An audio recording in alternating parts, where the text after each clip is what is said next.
بسم اللہ الرحمن الرحیم۔ السلام علیکم۔ بالآخر سعودی عرب نے انڈیا کے لیے فلائٹس بند کر دی ہیں۔ کرونا وائرس کے پیش نظر سعودی گورنمنٹ نے یہ فیصلہ کیا ہے کہ وہ انڈیا سے آنے والی فلائٹس کو اجازت نہیں دیں گے کہ وہ سعودی عرب میں لینڈ کر سکیں۔ دیکھیں، اگر کوئی کسی کے لیے کھڈا کھودتا ہے، گرتا بھی اسی میں خود ہے۔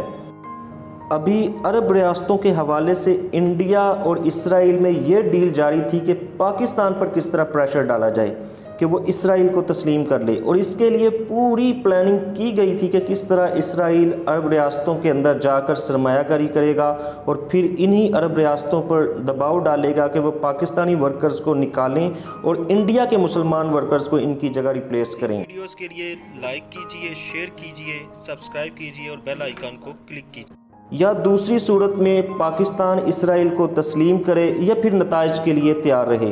اگر پاکستان پھر بھی اسرائیل کو تسلیم نہیں کرتا تو پھر ظاہری سی بات ہے کہ ورکرز کی واپسی اگر ہوتی ہے تو پاکستان کو فائنینشیل اسسٹنس کے لیے IMF جانا پڑے گا، اور وہاں پر موجود یہودی لابی پاکستان پر مزید پریشر بلڈ کرے گی۔ یہ اتنا سخت ٹریپ بنایا گیا تھا کہ پاکستان کے لیے بہت بڑی پریشانی لے کر آتا، لیکن اللہ پاک قرآن مجید میں ارشاد فرماتا ہے، مکروا ومکر اللہ واللہ خیر الماکرین۔ ادھر وہ چال چل رہے تھے اور ادھر اللہ تدبیر کر رہا تھا، اور اللہ بہترین تدبیر کرنے والا ہے۔ دیکھیں، اب انڈیا کی پروازیں بند ہو گئی ہیں اور ان پر پہلے ہی کافی اکنامک پریشر آیا ہوا ہے۔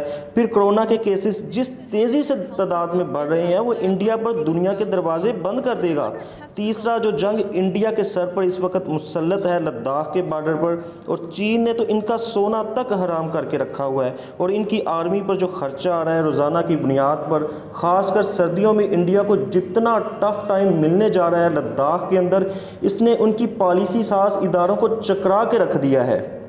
اور چوتھا اس وقت کشمیر کا محاذ ہے، جہاں پر انڈیا کا فوجی خرچہ مزید بڑھ جائے گا، کیونکہ اسی جگہ سے اب انڈیا اپنی چائنا کے ہاتھوں جو خفت اس کو اٹھانی پڑی تھی، اس کو مٹانے کے لیے پاکستان پر اٹیک کرنے کی تیاریاں کر رہا ہے۔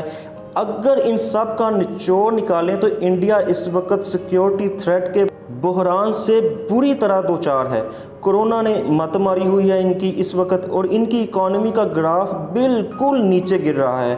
دوسری طرف چائنا نے کہا ہے کہ ان کی ولف واریر پالیسی کافی کامیاب رہی ہے۔ یہ پالیسی اصل میں ہے کیا، اس کو ذرا سمجھیے گا۔ یہ فریز چائنا کی ایک سیریز جو جاری ہوئی تھی اس سے لیا گیا ہے، جو 2015 میں چلی تھی اور کافی کامیاب رہی تھی۔ اس کا سیکول 2017 میں آیا جو اس سے بھی کامیاب ہوا تھا۔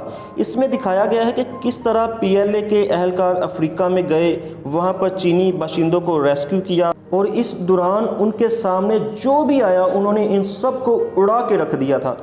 اس وقت چین بالکل یہی پالیسی اپنانے جا رہا ہے سردیوں کے اندر، اور برف میں جس طرح بھیڑیا اٹیک کرتا ہے اپنے شکار پر، اس طرح انڈین فوجیوں پر وہ اٹیک کرنے جا رہے ہیں۔